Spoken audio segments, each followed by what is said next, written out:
a man who's been with us all season long, always some great insights from a three-time Super Bowl champ from Fox Sports, Mark Schlereth. Great to see you, Mark. How are you, sir? I am doing great, Rich. Always good to be with you, man. And Al Michaels, just a legend. Love Al Michaels. I didn't get to hear it, but I'm going to go back and try to listen. Oh, it was great. We went down Super Bowl memory lane and hardly even talked about Super Bowl 60. I guess it's because there's not much to talk about after what appeared to be a beatdown in the making that actually materialized. But what are your thoughts on Super Bowl 60 to start off our Tuesday chat here, Mark? Yeah, I think there's a couple things that resonate with me when I watch that game, and obviously, Seattle did a phenomenal job of controlling line of scrimmage, and that's one of the things that I always come away with. We get so enamored in today's game about receivers and the passing game and this, that, and the other, and you control line of scrimmage, you're going to win probably 80-85% of your games, and that's what it came down to me. Like I said this on the Stinkin Truth podcast, Rich. I said there's three things that don't lie, like small children, physicality in the run game, and yoga pants. Those three things do not lie. And by the way, yoga pants are a privilege. They're not a right. And that's just me just letting you guys know. No, we applaud those are things that do not lie. And when you dominate a line of scrimmage, you're going to win. And the Seattle Seahawks opened up a can of whoop ass on line of scrimmage on both sides of the ball, whether it was Kenneth Walker or whether it was that defense getting after Drake May the entirety of that game. And the left side of the offensive line for New England was a concern for many.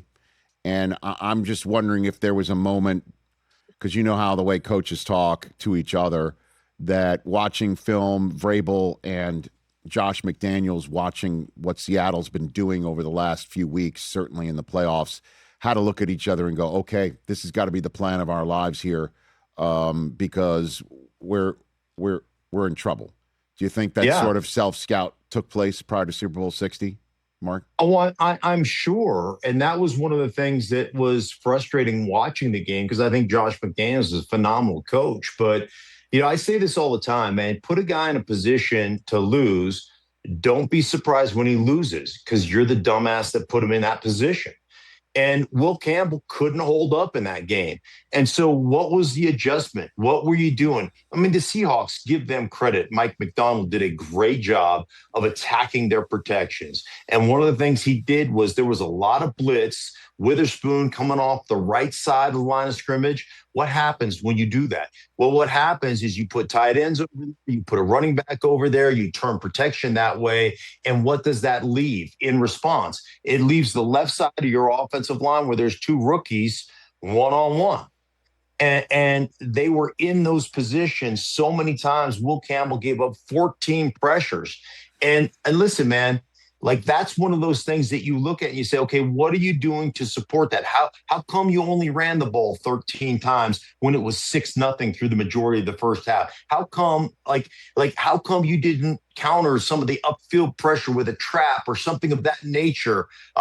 You can always go back and second guess it, but I just didn't think they did a very good job offensively countering what the Seattle defense did, what Mike McDonald called. I think the other thing, and I always say this when I'm preparing for a game, Rich, and you've done a bunch of games as well, you kind of get a sense of what a team thinks of another team based upon the game plan they put together.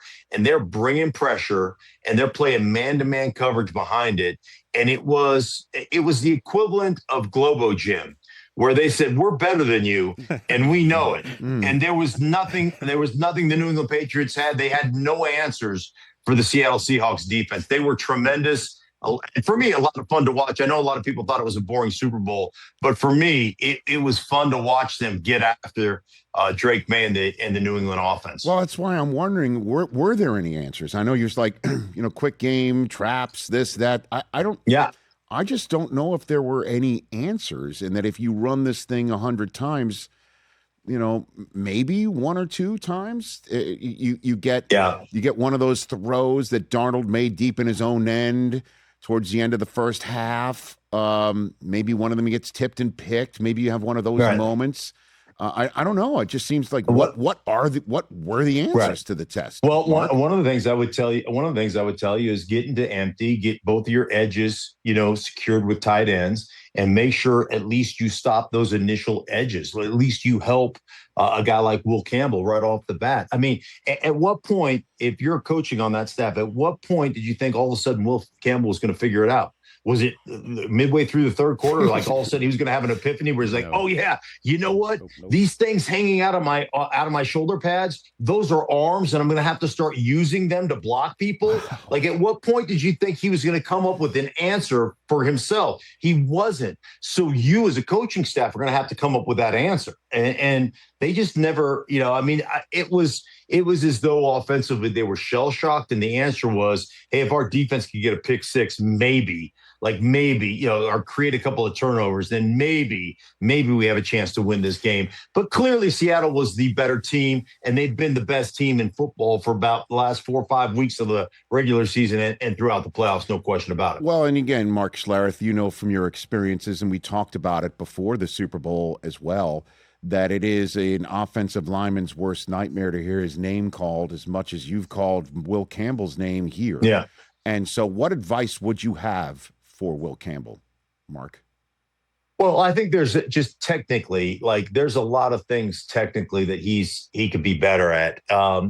He gets too deep, and he gets turned perpendicular to the line of scrimmage. And one of the things you have to have as an offensive line, you got to stay parallel as you can to that line of scrimmage. When you get turned, so when you're coming off the line of scrimmage, if you get turned perpendicular to the line of scrimmage, you open up an invitation to get bull rushed. You open up a soft pocket. You open up a short edge on the outside, and you open up a hole on your inside. And so he's very predictable in his pass sets, and he consistently gets turned, and he doesn't attack the line of scrimmage enough. So some of that would be, how do you take the passive out of pass protection? How do you change up your sets? How do you attack the line of scrimmage based upon the routes and the route combinations? We call the 3-step drops, Rich. Those are all called in the huddle. So if you're going to go 2 jets, could be 200 jet. That's a 3-step drop where I can attack. But you have to understand the 5-step drops where the ball is out. And so how can I take the different 5-step drops that we call and understand which ones I can attack line of scrimmage and treat them like a 3-step drop?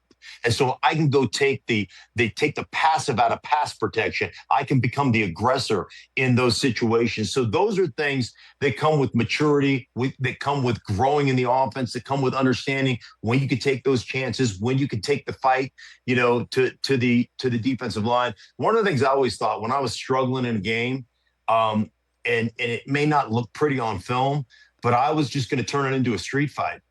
And I may not grade out well, but at least I'm not going to get my quarterback hit a bunch. And I want to do that at the line of scrimmage as much as I can possibly do that to slow them down. And like I said, to take that passive out of pass protection. And that never happened for Will Campbell. And a lot of that's because he's a young player. And I still think he's a really good player. And when I hear people say, oh, well, he's got to move inside because he's got short arms, those people don't know jack squat about football. It has nothing to do with short arms. He just needs to be technically a lot better, and that will come with time and with educating himself on the game. Mark Schlereth, Stinkin Truth podcast, Fox Sports, 3-time Super Bowl champion here on the Rich Eisen Show. So the Seattle portion of it, how sustainable do you think this team is, Mark? That's always the question about a Super Bowl champ. What's your opinion on that? Well, my opinion is I think a couple of things. I think they've got a great young core of really good football players. Defensively, I think they're incredible. They've got a great rotation on their defensive line. They just are a really good, solid football team with stars on all 3 levels of their defense. So I think that's incredibly sustainable. And I think defense always travels. And so I think that's a big part of who they are. I think they've got a couple of young offensive linemen that are really good players. Obviously Kenneth Walker III was incredible.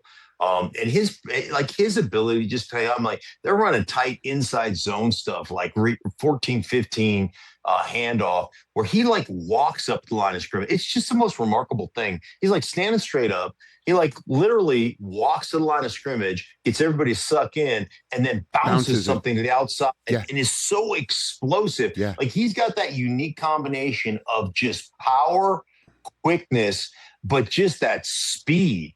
And I thought he was phenomenal. And I think one of the things that I've always really liked him, but I think he became a much better back when he became a bell cow as opposed to a guy that was trading, rep for rep with Charbonnet. And there are those guys in this league that just get better with carries, that understand what a defense is doing and how to set the defense up. And I thought that was kind of old school 90s football of Kenneth Walker and what they did in Seattle. I think he had 27 carries. I thought he was phenomenal. Yeah, he sure was. And then there's the question of Sam Darnold, Mark. I mean, what an incredible season he wound up having. And we just had Al Michaels here. The fourth quarter of that Week 16 Thursday nighter against the Rams is really when he put his foot down in the ground and said, this is it. He basically called game, right? He called game that night, and he called game on the season. Now that we're looking back, obviously anything could have gone in a different manner when the humans are actually playing a game. Yeah. But looking back, he called games starting in the fourth quarter of the season.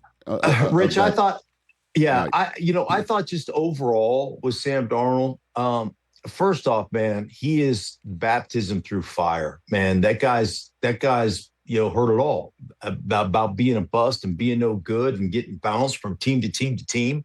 And we've talked about that. But I thought that fourth quarter, he threw 2 picks in the first half of that game in Seattle against the Rams that they won, 38-37, whatever it was. And from that point forward, there was a realization that he went through, I believe, where he was just like, listen, man, we've got a really good running game. We've got a really good football team. We've got a great defense and a great head coach and a great, defensive play caller with a great offensive play caller. The only way we don't have a chance to win is if I turn the ball over. Mm-hmm. And throughout the entirety of the playoffs, I don't believe they had one turnover as an offense. Mm-hmm. And like Sam Darnold, it takes a level of maturity to go, hey, man, we're going to win football games, but I'm not going to be the star. Like to have that level of selflessness to say the only way we're going to lose this game is if I lose it, and I'm not going to allow that to happen. So I don't care about being a superstar. I care about our team winning. And I think that's the coolest thing for me. My experience with winning in this league and winning championships in this league is it's amazing what you can accomplish when nobody cares who gets the credit. And that is exactly what I saw from Sam Darnold throughout this playoff run toward the end of the season. I thought he was remarkable and good for him because he's a great dude. Dude. And he's a perfect avatar for what Mike McDonald sells. He really is, and like I know coach quarterback combinations are usually, offensive minded head coach, not a defensive minded head coach. But Darnold is a perfect personification of what Mike McDonald wants out of his team.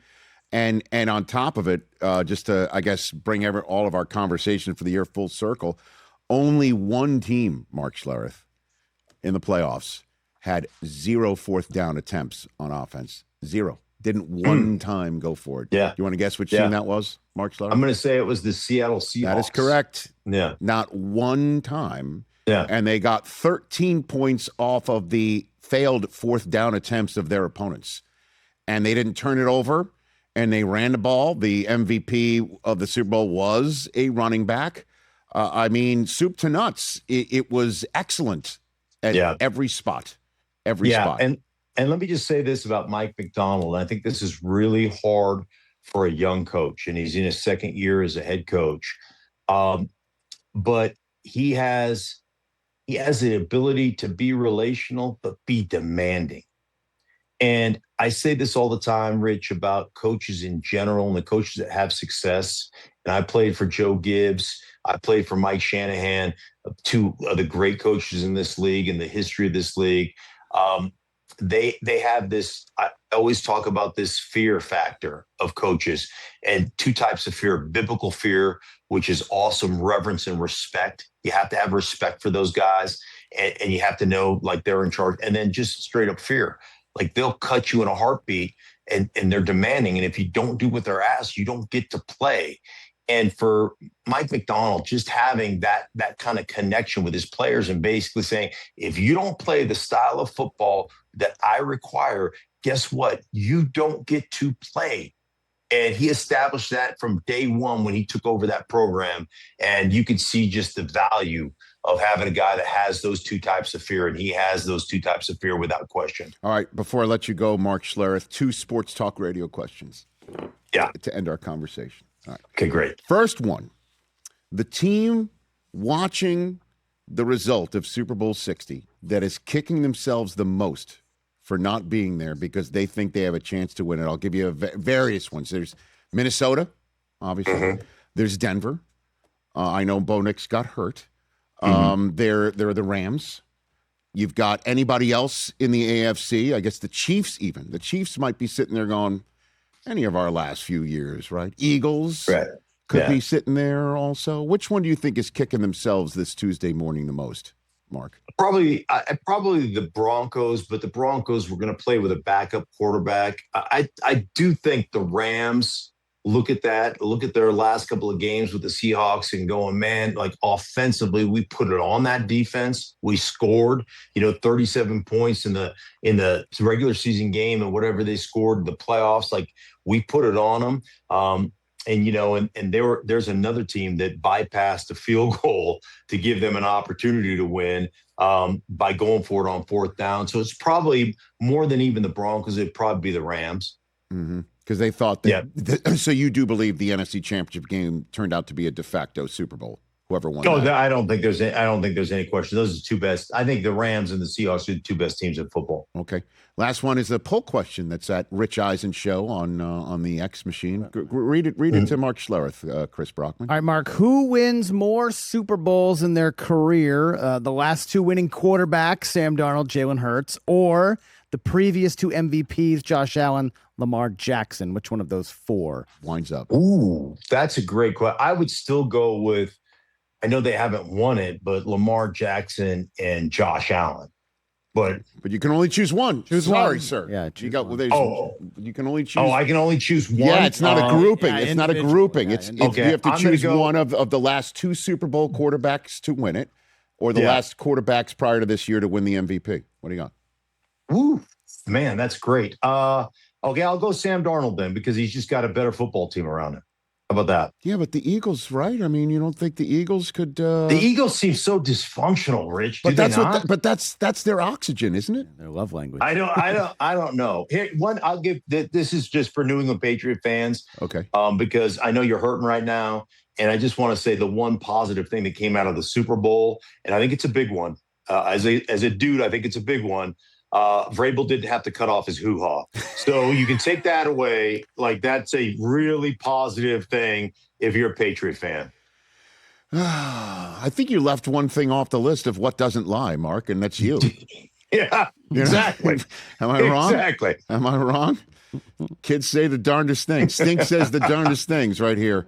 3-time Super Bowl champ Mark Schlereth. Great to see you, man. Thanks for the season. And I'd love to, keep having you on, and there's nonstop conversation here, obviously, with the league. Brother. Anytime, man. Anytime. I will come on whenever you ask me, Rich. You've always been, and I will say this, man, you've always been really good to me from the very first time I got into television back in 2001 with ESPN when we worked together. And I've always appreciated the way you've treated me and treated others in that building. So thank you so much. Hey, man, that's so kind of you to say that. That's a very long time ago when I had hair, and we were just getting started. Look at us.